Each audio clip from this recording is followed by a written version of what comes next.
Ito ay rated SPG. Striktong patnubay at gabay ng magulang ang kailangan. Maaaring may masiselang tema, lengguwahe, karahasan, sexual, horror o droga na hindi angkop sa mga... Dahil buong akala nga nito ni Danilo ay hindi na nga siya pinili nito ni Emma, kaya naman nga itinuloy niya ngang pakasalan nito ngang si Jade kahit nga hindi ito sang-ayon si Mookie. Hinanap nga ni Mookie ang kanyang lola'y ligaya dito nga kay Olive at dito na nga na-trigger nga itong si Olive at lumabas nga ang kanyang tunay na ugali. Kaya naman nga't laking gulat nga ni Danilo at ni Mookie sa inastanga nito ni Olive sa harapan nila.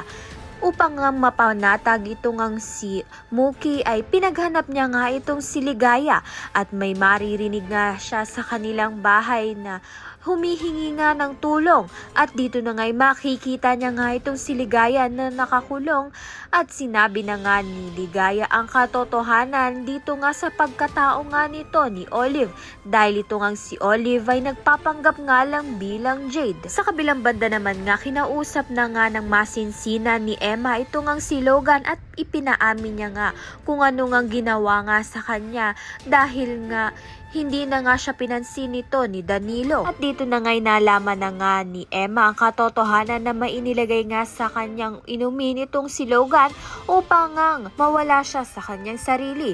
Ngunit huli na nga ba ang lahat dahil ikakasal na nga itong si Danilo at si Jade. Kaya naman nga't yan at iba pa ang dapat nating pakaabangan. Maraming salamat sa iyong panonood.